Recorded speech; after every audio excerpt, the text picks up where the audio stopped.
J'ai mon petit matcha, mon carnet avec toutes vos questions et aujourd'hui on va parler d'orientation. Alors oui, je sais que c'est un mot qui peut clairement te donner envie de fermer cette vidéo, mais je te promets qu'il faut absolument que tu restes ici, surtout si t'es un peu perdu dans ton avenir. Prends un petit thé, un petit matcha, ce que tu veux, mets-toi à l'aise et écoute cette vidéo parce que je vais te raconter tout mon parcours scolaire et maintenant mon parcours professionnel. Si tu me connais pas déjà, bienvenue sur ma chaîne, moi c'est Marine, j'ai 23 ans et je suis actuellement chef de projet événementiel et j'adore mon boulot. Mais sûrement comme toi, j'étais clairement perdue sur mon parcours professionnel, je ne savais absolument pas quoi faire comme études, etc. Donc j'ai fait tellement de recherches qu'aujourd'hui je peux te présenter enfin mon parcours scolaire et mes petits conseils que j'ai à te donner si t'es perdu. Pour être sincèrement honnête, depuis mes 18 ans je suis complètement perdue sur mon orientation professionnelle. J'avais aucune idée de ce que je voulais faire, aucune idée de ce qui pouvait me plaire en fait. Donc après mon bac j'étais clairement paumée. Je savais juste que j'aimais bien parler, j'aimais bien comprendre de nouvelles choses, j'aimais organiser, mais j'avais pas vraiment de métier précis en tête. Du coup pour commencer j'ai fait un truc complètement général, je suis partie dans le commerce, donc j'ai fait 2 ans de DUT technique de commercialisation à Lyon. J'ai choisi ça parce qu'au moins ça me permettait de toucher un peu à plusieurs secteurs du commerce, donc la communication, le marketing, la négociation, enfin tout ça c'est des choses que j'ai pu voir du coup pendant ces 2 ans là. Et en même temps ça me laissait le temps de réfléchir pour plus tard ce que je voulais faire après ce DUT. Surtout que maintenant c'est plus un DUT en 2 ans, c'est un BUT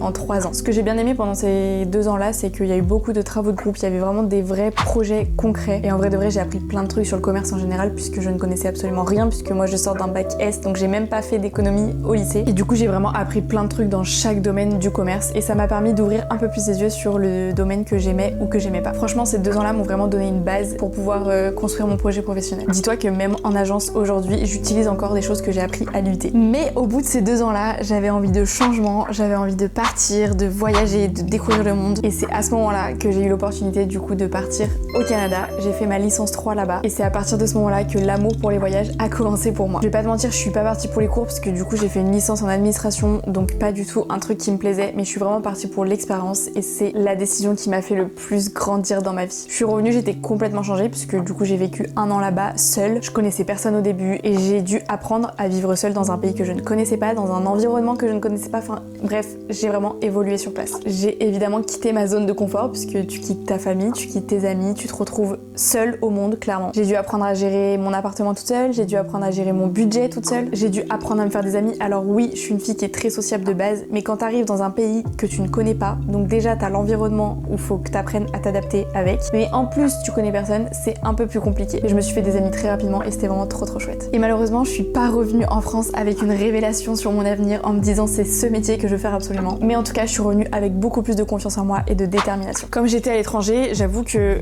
le tri des écoles s'est un peu fait tout seul puisque bah forcément je ne pouvais pas passer les concours en présentiel. J'étais obligée de trouver des écoles qui acceptaient de faire des concours en distanciel ou juste des visios pour faire des entretiens. Et à cette époque-là, il y avait beaucoup d'écoles qui faisaient des concours en présentiel, donc c'était un peu compliqué. Et donc en fait, le tri et le choix s'est fait assez rapidement et c'est pas vraiment moi qui ai décidé. C'est donc comme ça que j'ai intégré l'EFAP puisque c'est une école qui propose de faire un concours en distanciel. J'ai fait un entretien et j'ai été prise dans cette école en 4e année. J'avais plus de batterie donc j'ai dû faire tout un système qui traverse mon lit. Enfin bref, c'est vraiment un bordel derrière la caméra. Du coup, je sais plus trop où j'en étais et ce que je racontais, mais l'EFAP, s'il y en a qui connaissent pas, c'est une école d'attaché de presse où on apprend vraiment les bases de la communication en général et c'est en 5e année qu'on peut se spécialiser dans un certain domaine. Pendant cette 4e année, moi j'ai vraiment appris les bases de la communication parce que j'avais pas de grandes connaissances en communication. J'avais fait mes 2 ans de DUT, mais en vrai, on apprenait vraiment le commerce en général et pas profondément dans la communication. Donc cette année, elle a été hyper bénéfique pour moi parce que j'ai vraiment appris à découvrir les métiers de la communication et c'est en 5e année que j'ai pu me spécialiser et il fallait que je choisisse un domaine parmi tellement de domaines différents. J'ai donc choisi l'événementiel parce que je savais que c'était un domaine dans lequel je pouvais potentiellement aimer travailler et je me suis dit qu'en faisant cette 5e année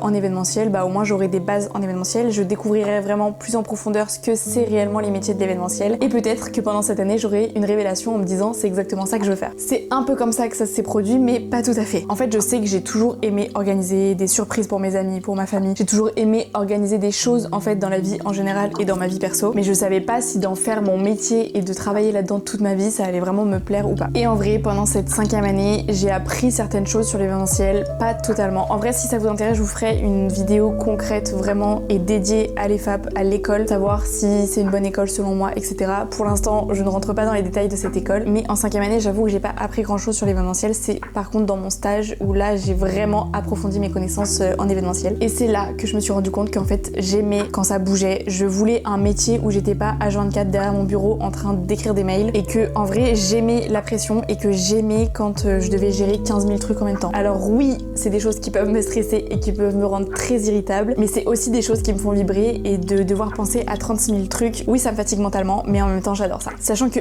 avant ça, en 4e année, je devais faire un stage et je l'ai fait à Bali. Alors oui, après le Canada, je suis partie complètement de l'autre côté du globe en Indonésie, mais c'est vraiment un voyage que j'ai adoré. Ça a été les plus beaux moments de ma vie. Vous allez me demander pourquoi Bali, j'en ai strictement aucune idée. Je savais que c'était un endroit qui me faisait rêver. C'était un peu le moment de la hype sur les réseaux sociaux où tout le monde partait à Bali, tous les digital nomades, etc. se retrouvaient là-bas et en fait ça m'a donné tellement envie que c'est devenu un rêve pour moi d'aller là-bas. Mais je voulais pas juste y aller en tant que vacances, je voulais vraiment y vivre. Donc je voulais absolument faire mon stage là-bas et quand on se donne les moyens, en vrai, je pense qu'on arrive toujours à ses fins, donc c'est exactement ce qui s'est passé pour moi. J'ai donc vécu pendant 9 mois là-bas et ça a été pour moi 9 mois vraiment incroyables. Donc je pense que pour l'instant c'est une des meilleures périodes de ma vie. J'ai vraiment vécu des moments merveilleux que je n'oublierai jamais. Je vous ai fait plein de vidéos à ce sujet, même quand j'étais sur place, donc si vous voulez aller les voir, allez-y, parce que je vais pas rentrer en détail dans cette vidéo, c'est pas très utile et je pense que ça intéresse pas tout le monde, mais si ça vous intéresse en tout cas, sachez qu'il y a plein d'autres vidéos qui sont dédiées à Bali. Et de nouveau, c'est une pression parce que de nouveau, tu pars dans un pays que tu connais pas, tu pars à l'autre bout de la terre, donc là on est vraiment sur 2 salles, 2 ambiances entre le Canada et Bali. Tu dois réapprendre à vivre dans un pays que tu connais pas, tu dois te refaire des amis, enfin vraiment tout ce que j'avais fait au début du Canada, bah je devais le refaire à Bali. Mais cette fois-ci, j'avais une amie du Canada, Pauline, que vous avez déjà vu dans plein de mes vlogs, qui était aussi sur place. Alors on n'était pas dans la même ville, donc on était à 1 heure de route, mais tous les week-ends on était ensemble et tous les week-ends on découvrait l'île, on allait même sur d'autres petites îles qui étaient à côté de Bali, enfin vraiment on a tout fait ensemble pendant les week-ends. Et c'était trop chouette parce que du coup ça nous a permis et de travailler la semaine, mais en même temps le week-end on avait nos week-ends pour pouvoir découvrir l'île et découvrir le pays dans lequel on était. Et je vous avoue que quand je suis revenue en France, ça a pas été super simple parce que bah tu dois retrouver une routine française qui est complètement différente de ta routine balinaise où clairement tu rentrais du taf, t'allais te baigner, ou tu rentrais du taf, t'allais te promener au milieu des rizières, enfin vraiment rien à voir avec mon quotidien français. Donc quand je suis rentrée de Bali, j'avoue que j'étais vraiment une autre personne, j'ai clairement été changée. J'ai même des amis qui m'ont dit qu'ils ne me reconnaissaient pas, mais qu'en fait j'avais tellement évolué mentalement que je pense sincèrement que quand on vit un voyage comme ça, tu peux pas rentrer en France et être la même personne puisque tu vois des choses qui sont pas anodines en France et je pense que tu vois la vie différemment et c'est exactement ce qui s'est passé pour moi. Quand je suis rentrée en France, je ne voyais clairement pas la vie de la même manière. Et donc quand je suis rentrée de mon stage à Bali, c'est là que du coup j'ai intégré ma 5e année en événementiel. Et en 5e année, je devais faire un stage de fin d'études de 6 mois. Et je peux vous dire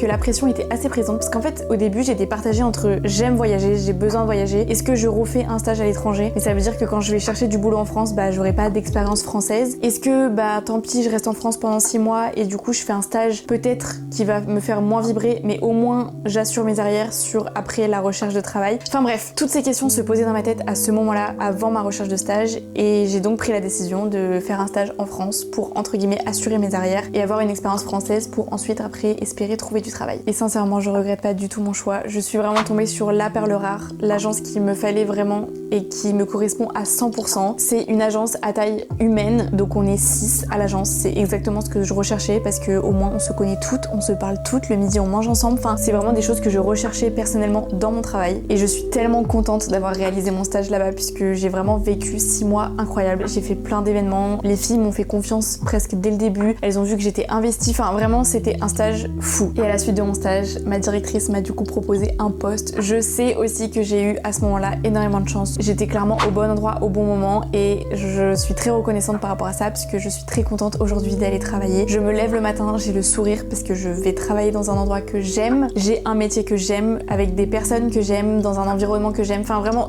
tout me va dans mon travail. Donc je sais que j'ai eu de la chance de trouver ma voie dès le premier coup, mais ça a été des années et des années de recherche en vrai de vrai. Mais je sais que c'est compliqué de trouver sa voie, de trouver ce qui vous fait vibrer, mais je vous promets qu'un jour vous allez forcément trouver. Et c'est pas grave de pas réussir du premier coup, c'est pas grave de se tromper d'études, vous pouvez échanger, il y a tellement de personnes qui changent de cursus et qui réussissent dans la vie aussi très très bien, donc vraiment je vous promets que si vous trouvez pas votre voie dès le début, ce n'est pas grave, perdez pas espoir, vous allez trouver plus tard. Aujourd'hui du coup je travaille dans cette agence événementielle en tant que chef de projet événementiel et en vrai quand je regarde mon parcours scolaire, je me dis que rien n'était calculé parfaitement dès le début, mais que en vrai chaque étape de mon parcours a mis son petit grain de sel et m'a aidé à trouver ma voie. Pour te faire un résumé très très rapide sur mon parcours scolaire, j'ai donc fait 2 ans de DUT en technique de commercialisation à Lyon. Ensuite je suis partie 1 an au Canada pour faire ma licence. Je suis revenue en France et j'ai fait 2 ans dans une école de communication qui s'appelle l'EFA. Et tout ça c'est ce qui m'a amenée ici aujourd'hui. Alors si tu regardes cette vidéo et que t'as entre 18 et 20 ans et que t'es perdu comme moi, c'est tout à fait normal. On nous met une pression dès nos 17 ans pour nous dire qu'il faut absolument qu'on choisisse notre métier dès cet âge-là, alors qu'en fait personne ne sait vraiment ce qu'il veut faire plus tard. Le seul conseil que je peux te donner, c'est vraiment de tester, de faire des stages, de bouger si tu peux pour découvrir d'autres horizons, de parler avec des professionnels parce que c'est ça qui va t'aider à découvrir tous les métiers qui peuvent t'intéresser. Mais surtout, ne panique pas.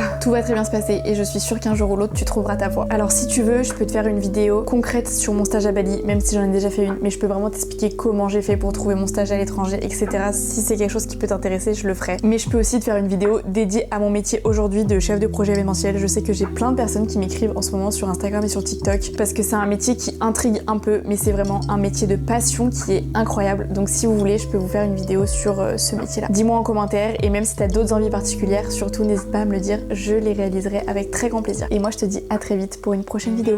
Bisous!